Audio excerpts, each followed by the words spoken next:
of the potential threat Chinese-built buses may pose, and given that there are excellent UK-made zero-emission buses built in Northern Ireland at Wrightbus, will he liaise with the Department for Transport and mayors here in GB to ensure that purchases of those buses with no security risk is infinitely preferable to those made in China? Well, I join the honourable gentleman in drawing attention to the wonderful zero-emission buses that are being produced at Wrightbus, which I've had the pleasure of visiting, I think, 2 or 3 times. They're brilliant. One sees them on the streets in the rest of the United Kingdom, and there's a very good reason to buy UK-made buses from Northern Ireland so we can see more people travelling on them, and that is an option that is open to local authorities. Thank you, Mr. Speaker. Now, the Northern Ireland Affairs Select Committee has taken evidence from Lord Murphy regarding his review, and his review of the Windsor Framework has made some very important recommendations that could support GB businesses moving goods to Northern Ireland. Can he update the House on his considerations of the Murphy review?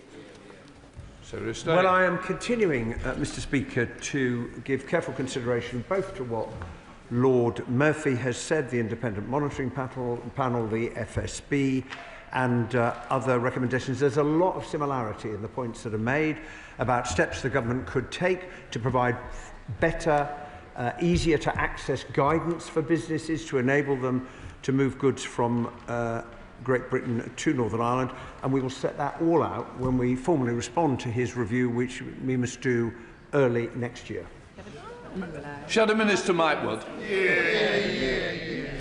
Thank you, Mr. Speaker. Article 16 of the Northern Ireland Protocol says that where we experience diversion of trade, then we may take unilateral action. Now, the Secretary of State will be well aware that 3 reports in the past month have noted significant trade diversion affecting trade between Great Britain and Northern Ireland. So can he be clear with the House?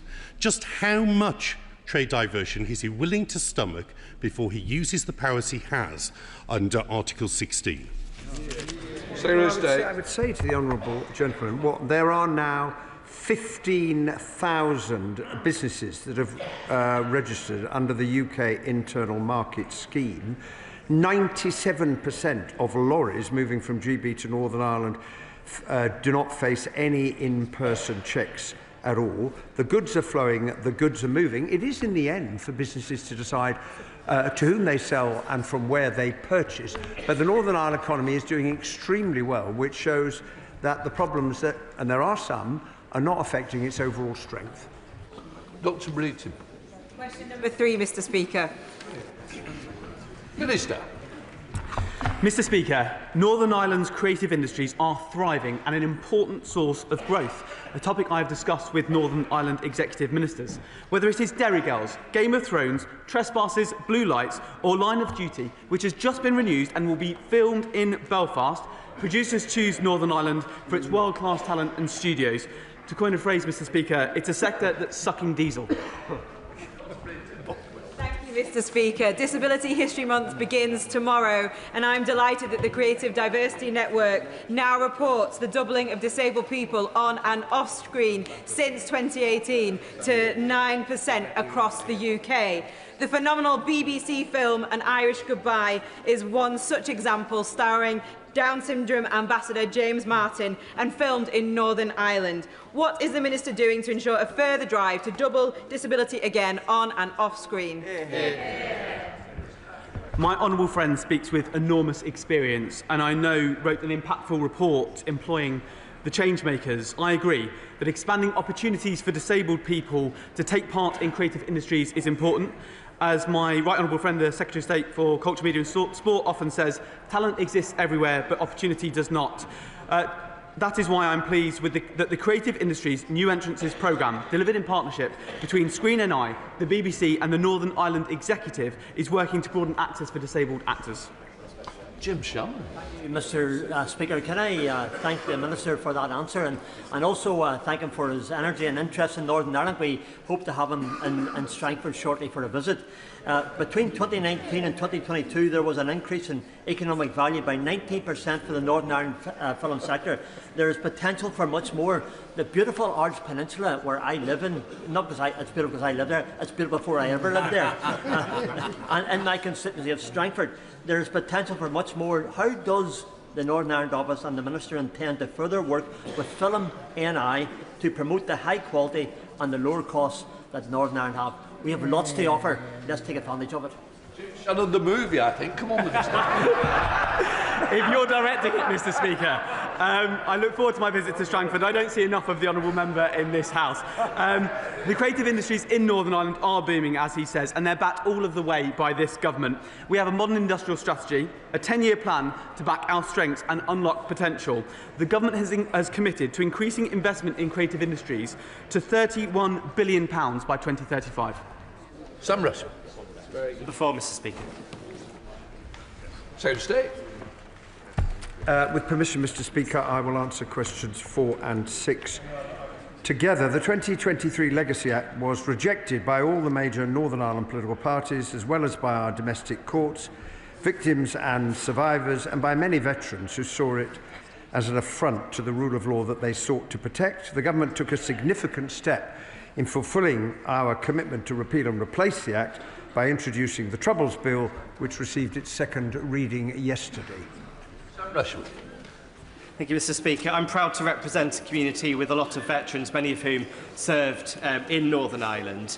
Can the Secretary of State tell me who is he engaging with to make sure that the protections for our veterans in the Legacy Act are as strong and effective as possible?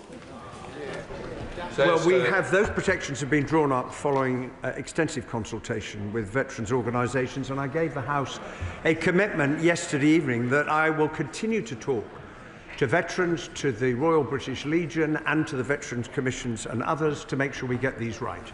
Sir Hall. Thank you, Mr. Speaker. My constituents Colin and Wendy Parry, whose 12-year-old son Tim, along with 3-year-old Jonathan Ball, were murdered in the 1993 Warrington bombing, and they've waited over 30 years for justice. Will the Secretary of State ensure that the government acts on the extracts of the Shawcross report and the 2018 Northern Ireland APPG recommendations and work across government to deliver justice for Libyan-sponsored IRA terrorism? And will he meet with me to discuss these matters? Secretary of State. Well, the whole House would once again want to express his sympathy to all the families affected by that terrible bombing. The government and predecessor governments have raised this issue with the Libyan authorities. It is a difficult process engaging with them. There are complications to do with the way in which their assets are held. This is a lead for the Foreign and Commonwealth and Development Office, and I will make sure that the appropriate minister hears the request that my honourable friend has made. Alex Easton. Thank you, Mr. Speaker. Secretary of State, isn't it the reality that this legislation has failed to win the confidence of many who served, and that's what is now needed? Are clear, robust protections against repeated investigations so that we honour our veterans in practice and not just in rhetoric. Well, I say to the honourable gentleman, those protections, including against repeated investigations, are clearly set out in the bill that the House gave a second reading to yesterday, and I hope that as people come to understand that they're there and how they work, they will offer the reassurance that he is looking for. Jim Allister. Yesterday in the second reading, the Secretary of State gave an undertaking that he would not appoint any paramilitaries to the victims and survivors group. In light of that undertaking, will he now underwrite it by indicating that he will accept an amendment to put into statutory form that there cannot be any paramilitary serving on the victims and survivors group? If his undertaking is good, then let's make it even better by putting in statute. Well, I think from memory, Mr. Speaker, I gave that undertaking 3 times at the dispatch box yesterday, and I hope that it would provide the honourable member with the assurance that he is looking for, because I'm quite clear no one with that record is going to be appointed to the Victims and Survivors panel. Mr Speaker, yesterday, along with the Veterans Minister, I met with a group of Special Forces veterans based in Cornwall. The Legacy Act's immunity scheme, which would have enabled immunity for terrorists and other key provisions, were ruled against by our domestic courts. Isn't it the case that any new government would have had to have dealt with this? Well, that is indeed the case. My honourable friend is absolutely right. It was quite wrong to have brought forward legislation to seek to give immunity to terrorists, which is what the last government's Legacy Act did, and that is probably the principal reason why it had no support in Northern Ireland, including from victims and survivors, because there is a fundamental principle. We believe in the rule of law, and it should apply to everyone, and that is why the government is acting in the legislation to finally, and the remedial order, to finally lay that failed attempt at immunity to rest. Thank you, Mr. Speaker. Can I ask the Secretary of State was the Irish Deputy Prime Minister, Simon Harris, wrong when he said that there were no new protections for veterans in the Troubles Bill? Well, there clearly are new protections. There clearly are new protections for veterans in the Troubles Bill set out throughout the legislation that were never in the previous legislation that the last government passed, and we've laid them out to the House, and the veterans community and others can see clearly what they are. Alex Burkhardt, Shadow Secretary of State. Thank you very much, Mr. Speaker. On the 15th of August 1998, in Omagh, the real IRA murdered 29 people, including a woman who was pregnant with twins. It was the deadliest attack of the Troubles and the most wicked. Following the 2021 recommendation of Mr. Justice Horner, the last Conservative government launched the Omagh inquiry into whether there was anything that UK state authorities could have done to prevent the bombing. But the bombers planned and launched their attack from the Republic of Ireland. And this was why Mr. Justice Horner also said there needed to be an independent inquiry in the Republic to ask whether Irish state authorities themselves could have done anything. Given that the UK's inquiry was announced 3 years ago, has the Secretary of State raised the question of an inquiry in the South with his counterparts on his recent trip to Dublin? Well, I have in my conversations with the Irish government raised that question. It is, of course, for the Irish government to decide whether they wish to hold a public inquiry, but as the honourable gentleman will be well aware, the Irish government has committed to cooperate fully with the inquiry the last government established, both through the Memorandum of Understanding on the provision of information and the commitment they have made to legislate to allow witnesses to give evidence to it. Now, look, I thank the Secretary of State for his answer, and I am aware that the Republic is sharing information with our inquiry. But the Secretary of State will be aware that the Omagh inquiry is only capable of answering questions about what UK state authorities did and did not do. But 4 years ago, Mr. Justice Horner said that there needed to be a parallel inquiry in the South. The victims and families recognise it. Does the Secretary of State recognise it? Well, I recognise both what the judge said in his judgment 4 years ago, and I strongly support what the last government did to establish a public inquiry. But it is a matter for the Irish government to make that decision. But I hope that with the cooperation, unprecedented cooperation, that the Irish government has undertaken to give to the inquiry, it will provide absolutely vital information for the inquiry to get to the bottom of what happened. Paul Cole, the Liberal Democrat spokesperson. Thank you, Mr. Speaker. As I hope the Secretary of State knows, my party and I are hugely supportive of his efforts to move beyond the Tories' failed Legacy Act, provided the legitimate concerns of our veterans are fully met. Can the Secretary of State detail specifically, either now or in writing later, with which veteran groups he has consulted on the wording of the bill, and which ones have currently expressed acceptance of the bill as currently drafted? Well, I will very gladly, if I may, write to the honourable gentleman to set out the veterans' organisations that the government, myself, the Defence Secretary and the Armed Forces Minister have engaged in drawing up those protections, and I've already indicated to the House the groups we will continue to talk to as we take that work forward. Matt Tobin. Question number 5, please, Mr. Speaker. The government's new partnership with the EU aims to deliver a broad range of economic benefits for Northern Ireland, including smoothing flows of trade, protecting the UK's internal market, reducing costs for businesses and benefiting firms who move agri-food and plants from Great Britain to Northern Ireland. Matt Tobin. Thank you, Mr. Speaker, and I thank the Secretary of State for his answer. Does he agree with me that aligning safety standards and cutting red tape for checks and paperwork is precisely the kind of support for growth and trade that this government promised to deliver for business when it was elected last year?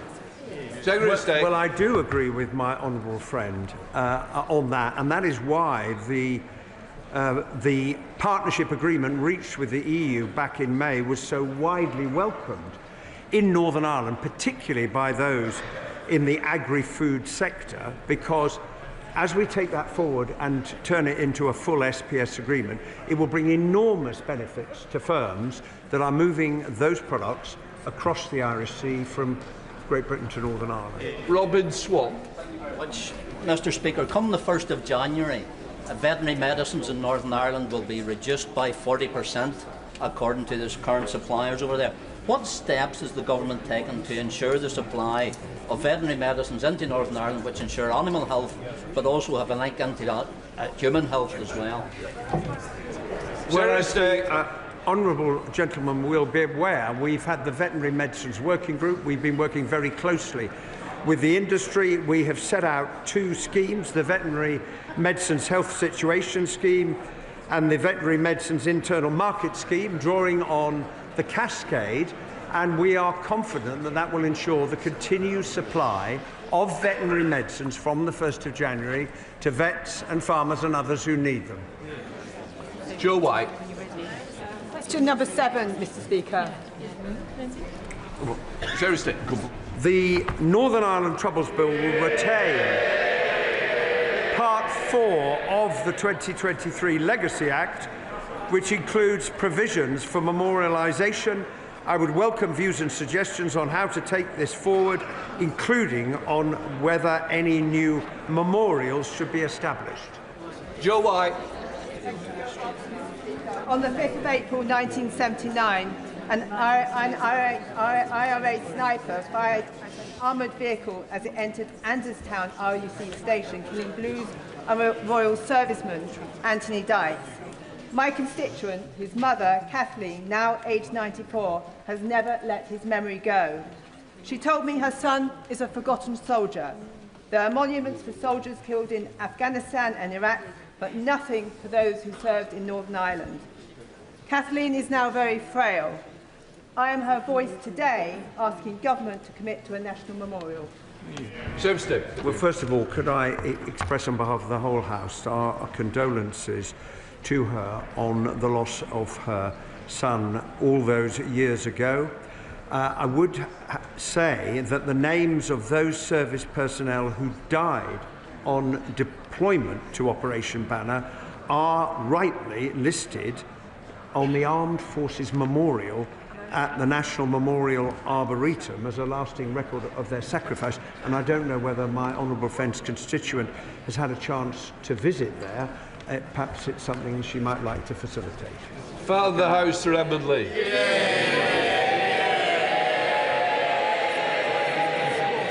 Many thousands of our brave troops served in Northern Ireland, and many gave their lives for peace and for our country. Does the Secretary of State agree with me that they deserve a permanent memorial, not some of them to be prosecuted? Yeah. Well, as I indicated in answer to the earlier question, there is that memorial already at the National Memorial Arboretum. There are other places in which the service and sacrifice of those who served the state is recorded, including the RUC Memorial Garden. that I've had the opportunity to visit, and it was an extremely moving occasion as one looks at all of the names and remembers the huge sacrifice that all of those people made in defence of freedom in Northern Ireland. Before I come to Prime Minister's questions, may I extend a warm welcome to the President of the National Council of Slovak Republic and his delegation, who are with us in the gallery today.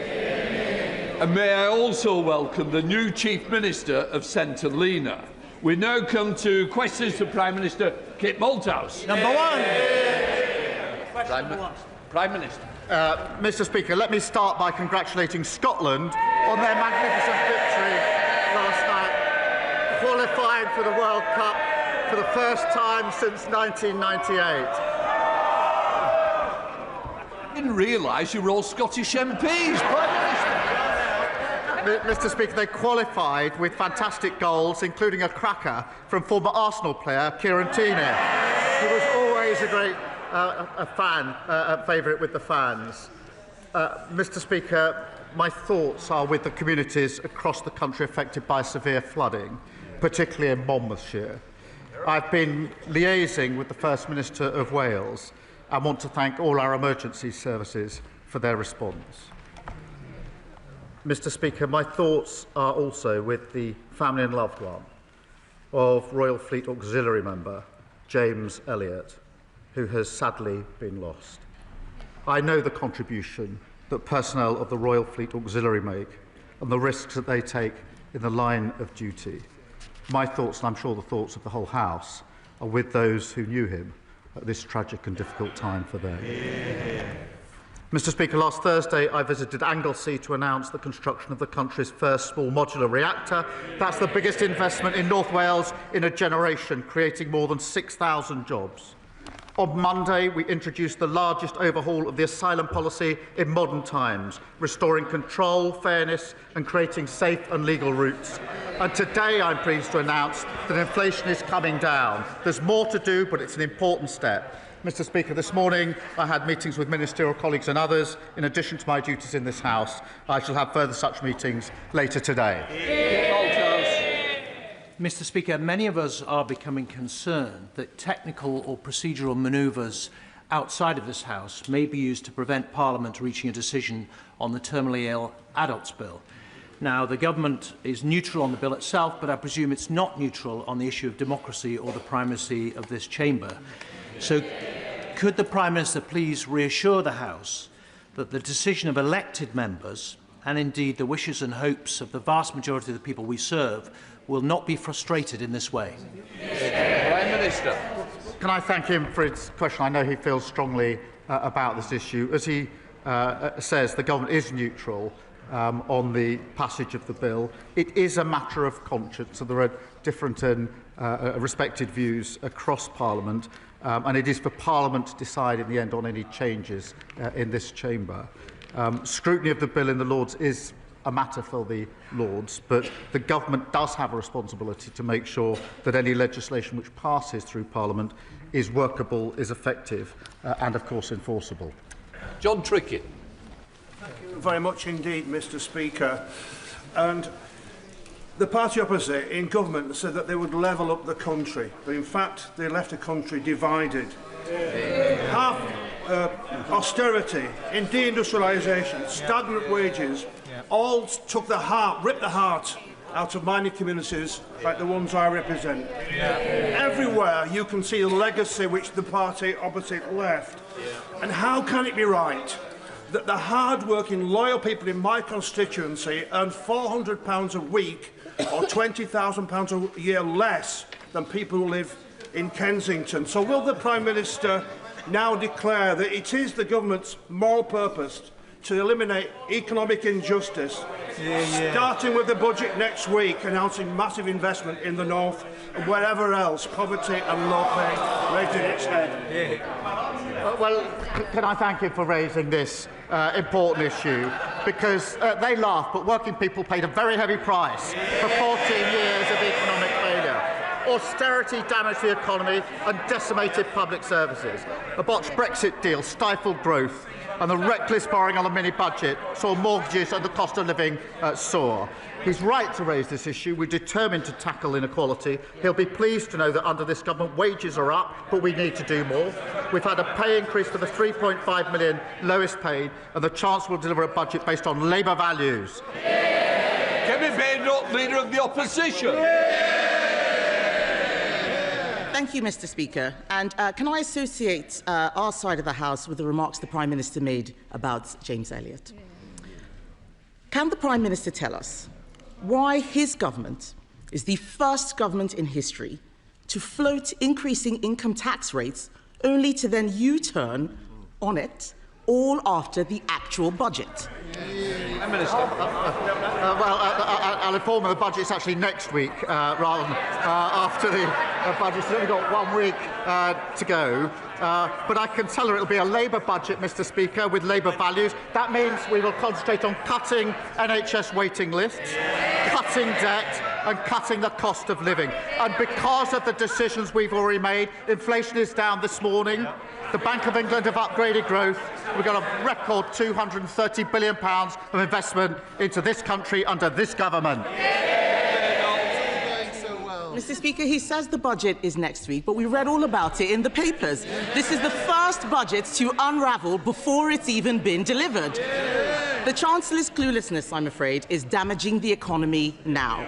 The Prime Minister needs to end this shambles. So can he confirm today that he won't break another promise by freezing income tax thresholds? Mr. Speaker, the budget is 1 week today and we will lay out our plans. But what we won't do, Mr. Speaker, I've said what we will do in terms of protecting the NHS and public services. What we won't do is inflict austerity on the country as they did. It's caused huge harm. What we won't do is inflict a borrowing spree like Liz Truss did, also inflicted and did huge damage. Mr. Speaker, have they learnt anything? She's apparently got a golden economic rule, I think. So it's a very important rule, this golden rule. That there's this £47 billion of cuts with no detail. No wonder the Institute of Government says they're on very shaky foundations. They haven't listened and they haven't learned. Mr. Speaker, it is quite clear that they are going to freeze thresholds. We didn't get a clear answer from them, but this is really important. Because in her budget speech last year, the Chancellor said, and I quote, "I am keeping every single promise on tax that I made in our manifesto. So there will be no extension of the freeze in income tax and national insurance thresholds." Why was freezing thresholds a breach of the manifesto last year, but it isn't this year? Mr. Speaker, every week she comes along and speculates and distorts. Last year, Mr. Speaker, last year they predicted recession. And what did we get? The fastest growing economy in the G7 in the first half of the year. Opposed NHS investment, and what do we get? 5 million extra appointments in the first year of a Labour government. They tried growing the economy with millions on NHS waiting lists, with our schools crumbling and holes in our road. It didn't work. What do they want to do now? Go back to the same failed experiment. Mr. Speaker, he talks about speculation. The only people who've been speculating are his government every single day for the last 3 months. And he mentioned inflation in his last answer. Inflation has nearly doubled since they came into office. He wants a round of applause because it's come down a little bit. I will remind him that food inflation is up 4.9%. That is making life miserable for all of those people out there. But let's go back to thresholds, because this is important. When the Chancellor made that promise to unfreeze the thresholds, it wasn't an off-the-cuff comment. She said it on the floor of this House in her budget speech. That was a deliberate statement of government policy. So if she breaks such a clear promise, how can the public trust a word that she says next week? Mr. Speaker, she talks about inflation. It went to 11% on those. 11%. And the country is still paying the price. Inflation is down this morning, wages are up, and we've had 5 interest rate cuts, and that's because our fiscal rules are ironclad. And the Leader of the Opposition and the party opposite have no credibility on the economy. She was Treasury Minister during the worst decline in living standards on record. And she said that Liz Truss got the mini-budget 100% right. Not much room for flexibility there. 100%, that's pretty full marks, Mr. Speaker. She might want to tell us if that's still her position, 100% right for Liz Truss. Mr. Speaker, I was Treasury Minister at the height of the pandemic. We cleaned up that mess. Maybe he could clean up some of his own mess. And I'm going to repeat what the Chancellor said, because it's quite clear that the whole front bench has forgotten. She said, "I have come to the conclusion that extending the threshold freeze would hurt working people. It would take more money out of their pay slips, and yet that's what they're planning to do next week." And all of this speculation is having real-world consequences. Just this morning, the UK chair of ExxonMobil said, and I quote, "The government needs to understand that the whole industrial base of the UK is at risk unless they wake up and realise the damage their economic policies are doing." Mr. Speaker, can the Prime Minister tell us, is the loss of UK industry the price the country has to pay for having a clueless Chancellor? Mr. Speaker, let me just say about ExxonMobil, it is a difficult time for the workforce there, and we must focus on supporting them. We've been meeting the company for over 6 months and explored every possible reasonable avenue. They've been facing losses for the last 5 years. It's best to do the detail before you chunter. And they're currently losing £1 million a week. But she talks about policy and approach. On energy policy, she follows reform. On the European Convention, she follows the man who wants her job. And when her shadow minister said we should deport people lawfully here to achieve cultural coherence, she pretended that it didn't happen. I could go on. She was the Trade Secretary that didn't sign any trade deals. Cheerleader for the mini-budget, cheerleader for open borders, and when they were crashing the economy, botching Brexit and running down the NHS, she was right at the centre. She hasn't got an ounce of credibility. Mr. Speaker, on energy policy, what we are doing is listening to industry. What happened, I had a round table. Mr. Slinger, please. We don't want to have to sling you out. Mr. Speaker, just this morning, we heard from the chair of one of our largest energy companies. Last week, I had a roundtable with energy companies, and what they had to say about this Prime Minister and his energy secretary is unprintable. They are absolutely furious. Our oil and gas industry is dying, and he's standing there saying he had meetings. People out there are struggling, Mr. Speaker. The budget chaos is causing real anxiety. People aren't buying houses, businesses aren't hiring, and they are cancelling investment decisions. 2 weeks ago, the Chancellor called a ridiculous press conference to blame everyone else for her having to raise income tax. Then last week, she U-turned on her own U-turn. Instead, we can see they're planning to freeze income tax thresholds, something she said last year would be a breach of their manifesto. They are making it up as they go along. Doesn't the country deserve better than government by guesswork? Mr. Speaker, either we renew our country with Labour or we go back to austerity 2.0 with reform of the Tories. They left waiting lists at record highs. Almost 1 million more children in poverty, and they wrecked our public services. She comes here to talk down the country. We're turning the page. More NHS appointments, free breakfast clubs, free childcare, more homes and better public services. That's what we're fighting for, a Britain built for all. Lord Hatton. Mr. Speaker, standing in the heart of Weymouth, the Rectory is an iconic building. Formerly a theatre, once a bustling cinema and then a popular pub as well. And yet for more than a decade this building has stood empty. We want to turn this building into a thriving centre for arts and culture, hosting exhibitions and celebrating everything that makes Weymouth unique. So will the Prime Minister work with me and all the key players on the ground to revitalise the Rectory and reopen this fantastic building for our town? Prime Minister. Well, my honourable friend is a brilliant champion for South Dorset. and he's right to champion revitalising our high streets. The Minister for Heritage would be delighted to discuss how we can get this iconic building reopened as he wants. I'm pleased that Weymouth secured £20 million in Pride in Place funding, giving his community the power and resources to make a real difference to people's lives. Sir David, Leader of the Liberal Democrats. Thank you, Mr. Speaker. Can I associate myself with the Prime Minister's opening remarks? And can I also join with him in congratulating Scotland on their amazing win against Denmark and wish them well in the World Cup? And can I also say I hope Wales soon qualifies to join England and Scotland? But, Mr. Speaker, every year there are more than 300 suicides related to problem gambling. It affects hundreds of thousands of families, tearing them apart. Meanwhile, online gambling firms are taking in record revenues of over £7 billion a year.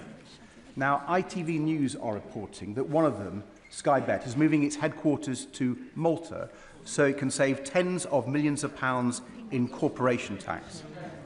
Does the Prime Minister agree with me that it's time that we tax them on their UK profits so these online gambling firms don't escape wherever they are registered for tax?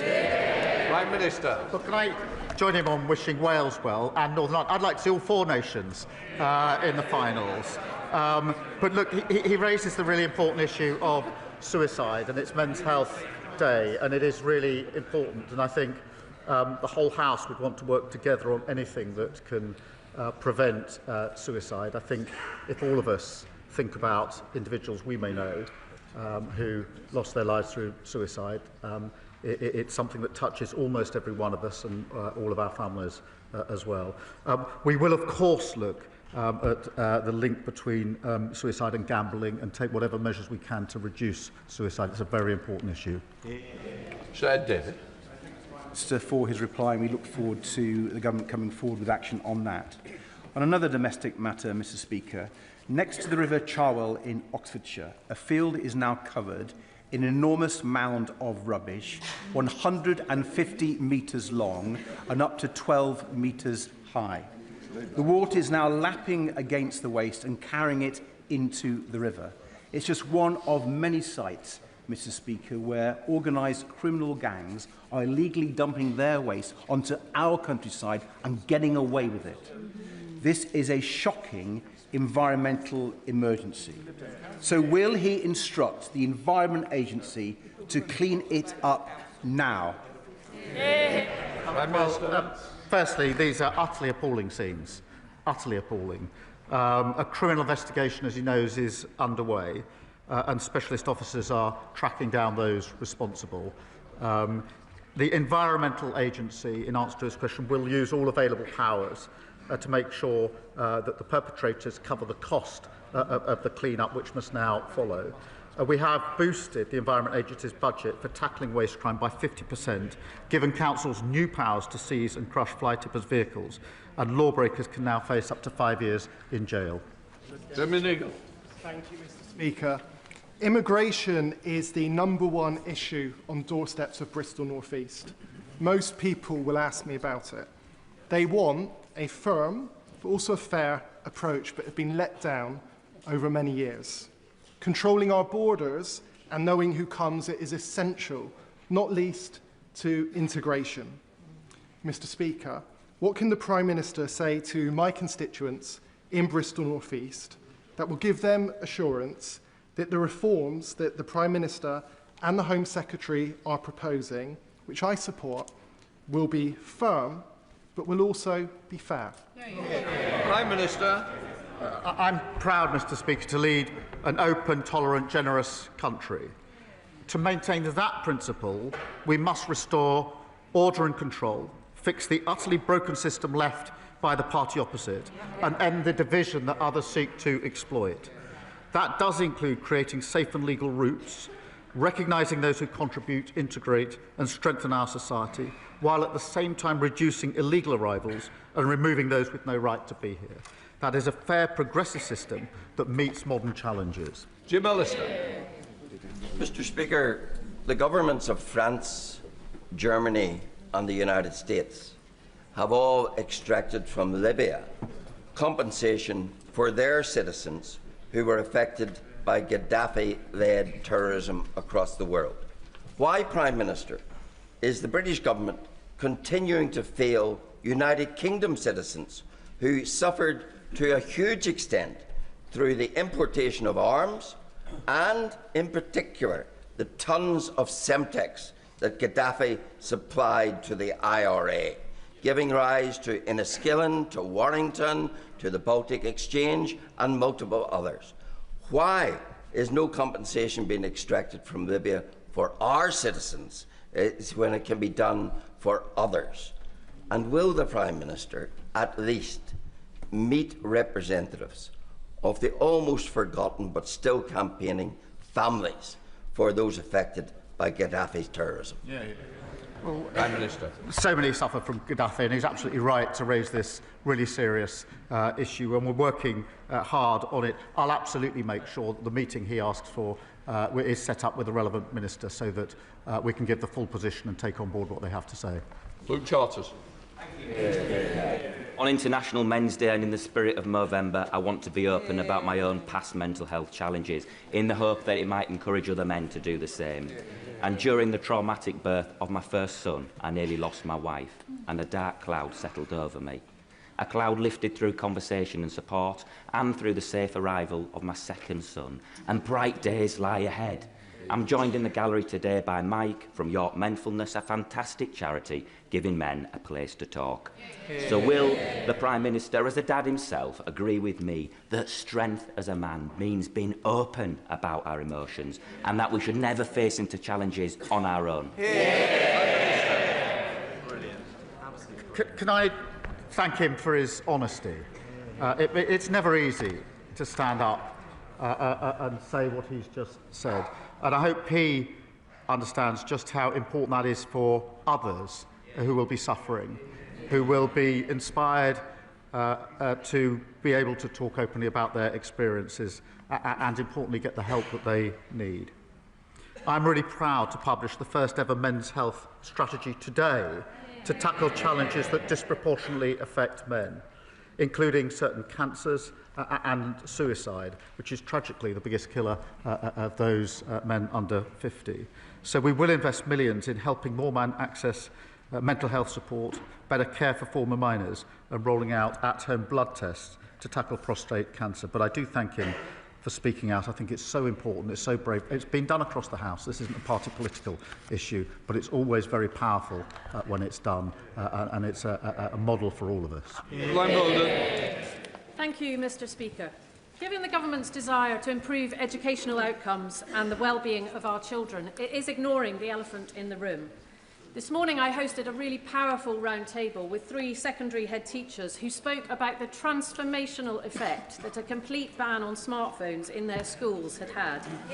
Improved behaviour, increased focus, far fewer safeguarding issues, and most importantly, happier children. But for them it has been really hard won, and it's sunk a huge amount of time. So will the Prime Minister tell me and the thousands of head teachers out there who are crying out for this change why his government won't back them with a ban on smartphones in schools? Prime Minister. I thank her for a question. It's a really important question. I've got teenage children in secondary school, and I know it's an issue of concern to parents and teachers. The reality of the statistics are that the vast majority of schools already ban smartphones at school. They allow children to bring their phones to schools, but they ban them in school time in lessons. Of course, we will always keep this under review. We've got to take steps that will be effective. I agree with the sentiment of what she's putting to me. We need to deal with it effectively. Andrew Peggs. Thank you, Mr. Speaker. One of the worst legacies of the last Conservative government was the collapse in apprenticeships for young people in places such as Peterborough, shutting a generation out of opportunity. Mr. Speaker, my city is determined to turn that around, with places like Peterborough College, like many of our colleges, leading the charge. Whilst I welcome the government's reform, I still speak to too many young people who can't access the training they need to rebuild Britain. Will the Prime Minister set out what more we can do together to ensure Peterborough's young people get the good jobs and apprenticeships they deserve? Prime Minister. Well, I thank him. His dedicated campaign means Peterborough has one of the first youth guarantee pilots in the country. Mr. Speaker, we inherited an awful situation where almost 1 million young people were not earning or learning. We refuse to accept that. That's why we're delivering the new youth guarantee, investing a record £3 billion into apprenticeships and increasing the national minimum wage for 16 to 20-year-olds. The Reform and the Tories say the minimum wage is too high. They're totally wrong. We're going to focus on every young person to give them the chance to succeed. Thank you, Mr. Speaker. Whilst the Labour front bench continue to peddle their own form of dog whistle politics, Reform UK...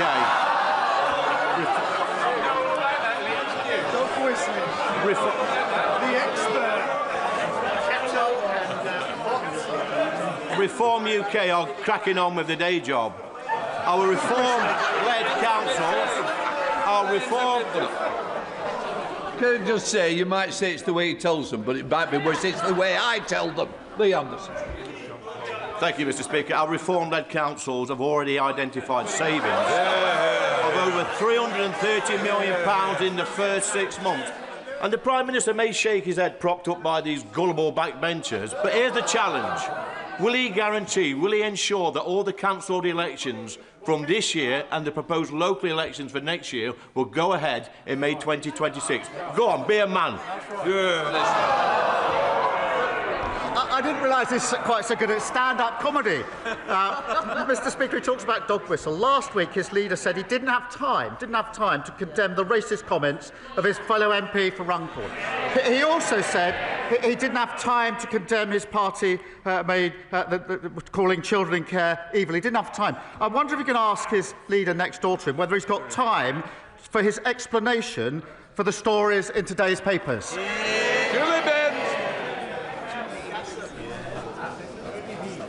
Mr. Speaker, over the summer, large quantities of illegal cigarettes were seized in shops in my Carlisle constituency. However, many of those shops were reopened the very next day.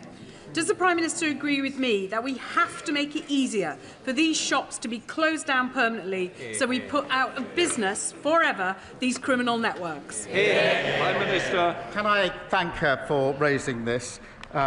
Because there's been a surge in response to illegal shops selling products they shouldn't be selling and not paying their taxes. It's very important. Raids in October, Mr. Speaker, saw over 900 arrests, almost £11 million of criminal profits were seized, and almost £3 million of illegal gear was destroyed. We need to go further to protect our high streets. That's why we're giving councils powers to prevent certain shops from even opening, supporting them to deal with unwanted shops, and through the tobacco and vapes bill, cracking down on rogue retailers who break the law.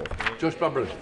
Thank you, Mr. Speaker. Eastbourne resident Pam was given a cheque for £125,000 by her terminally ill partner, which she went on to cash in. But an error by the bank, Barclays, meant that only £125 was deposited. Barclays admitted the error and then said that they will compensate her for £250 for the inconvenience caused.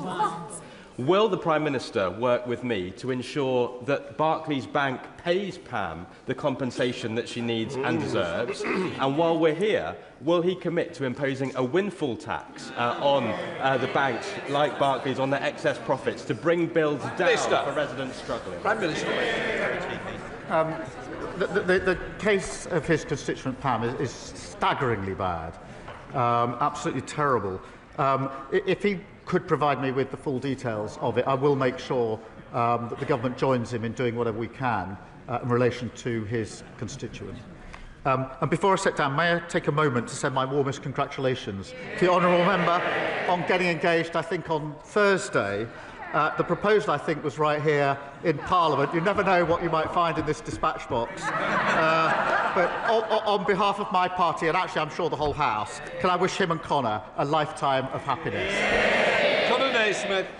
Thank you, Mr. Speaker. Crewe Railway Station is the gateway to the north and indeed the shop window for my constituency, with an average annual footfall of 4.5 million people. I am working with Cheshire East Council on ambitious plans for Crew 360 to deliver much-needed investment into the station and into the land around the station, and we want to adopt the Railway Industry Association's Station Investment Zone proposals, which could deliver much-needed improvements in transport, housing, regeneration and economic growth. Does the Prime Minister agree with me that Crew would make a perfect pilot for these proposals? And will he agree to work with me to bring government departments around the table so that we can make these plans a reality? Minister. Well, I thank him for his question. Because of our actions, Mr. Speaker, house building near stations like Crewe will now be a default yes. That means tens of thousands of homes delivered far sooner for families with great transport links as standard. I'll make sure that he meets the relevant ministers to drive forward growth. Every step we've taken to deliver more homes has been opposed by the parties opposite. They're the blockers, Labour are the builders. James McMurdo. Thank you, Mr. Speaker.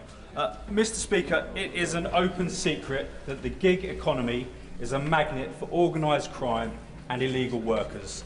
As Christmas approaches and demand increases, so do the associated risks. Will the Prime Minister please explain why enforcement in this area is so low and what he will do to restore order? Well, we're delivering a record crackdown on illegal working in the gig economy, expanding the right to work and facial recognition checks, which are really important. We're also introducing a new criminal offence of trespassing with intent to commit a crime through the Place and Criming Bill. Mr. Coteau. Thank you, Mr. Speaker. Based on their reactions care or remember, but every day I see the cost to my constituents in Bournemouth West of years of cuts to public services. Youth services gone, neighbourhood policing decimated, no NHS dentist appointments. So can the Prime Minister confirm there will be no return to austerity under this Labour government? I certainly can. But the austerity that they imposed on the country destroyed our public services, and we're still paying the price. We'll be cutting waiting lists, cutting the debt and cutting the cost of living. Fair choices to secure Britain's future, not a return to the failure of the party opposite. Jack Rankin.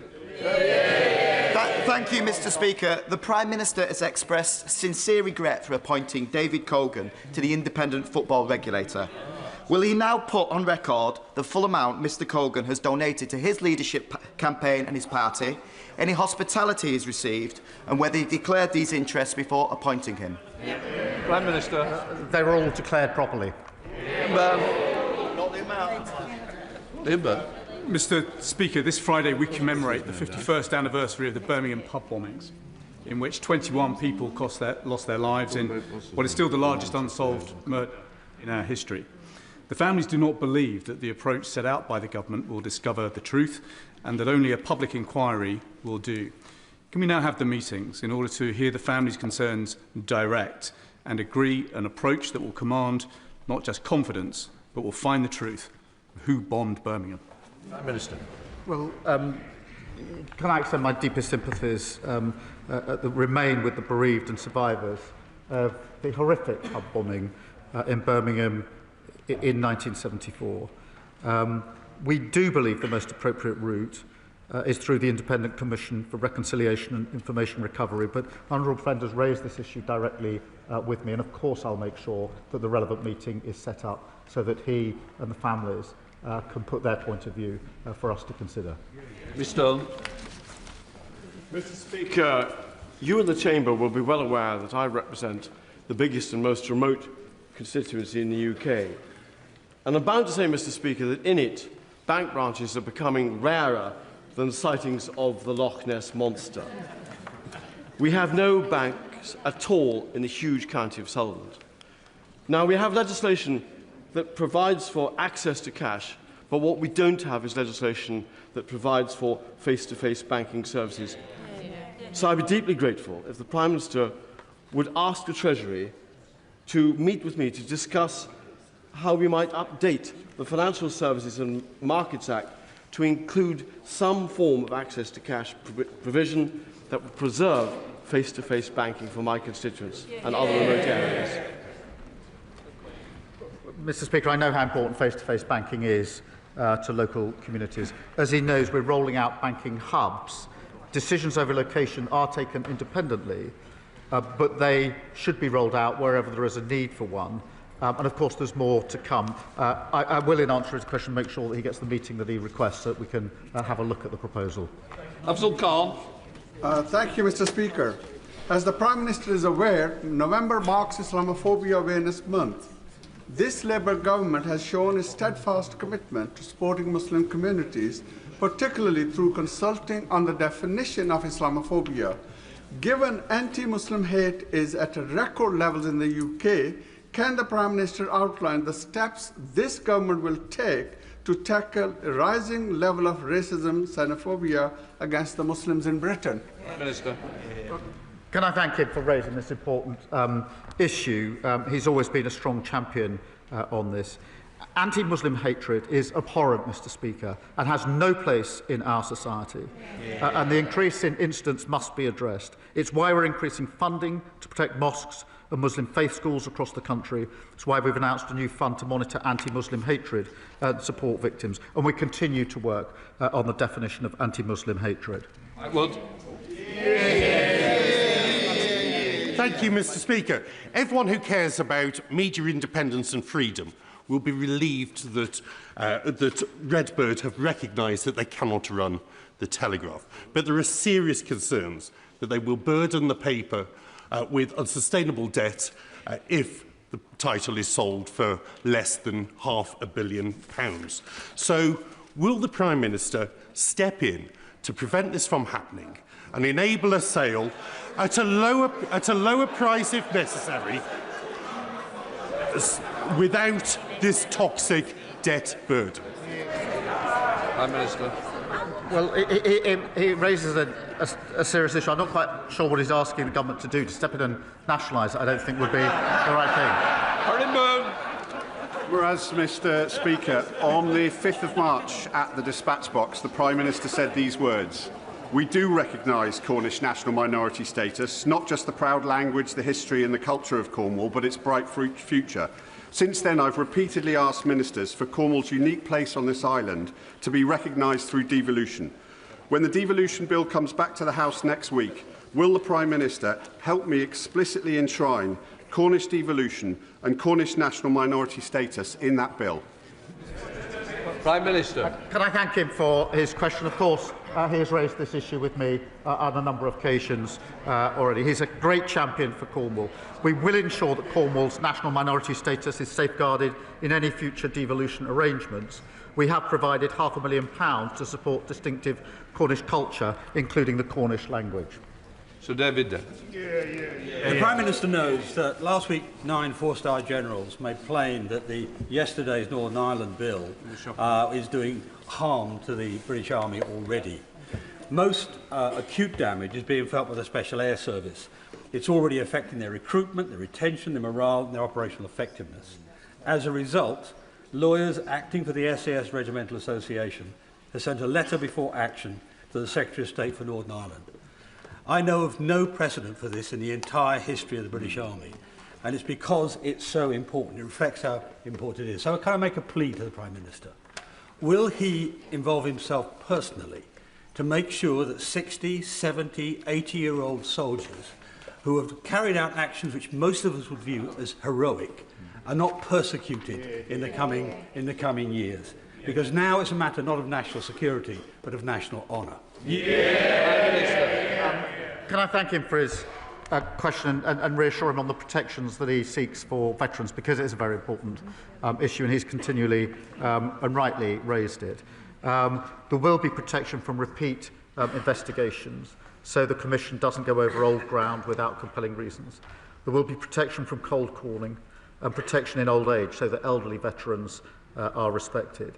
And those who do contribute to the legacy process will have a right to anonymity, a right to stay at home to give evidence remotely, and a right to be heard through the Commission. That is the work that we're doing, and I'm happy to discuss it further with him. To end on the subject, no doubt we can expect is Scotland's victory total correct. Thank you, Mr. Speaker.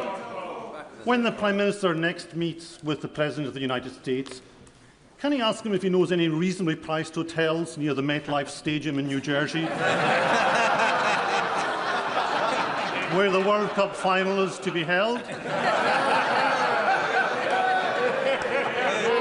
And as we are about to provide the biggest boost to whisky exports since our trade deal was signed, can he ask the Chancellor to gently consider excise duties next week so we Scots can continue celebrating at reasonable prices? Prime Minister. I thank him for his question. On the question of whisky, it is important that we do everything we can to support whisky. I'm really pleased with the progress we're making with the United States and, of course, with India as well under the trade deal. I'll continue to discuss what more we can do with him. That completes Prime Minister's questions.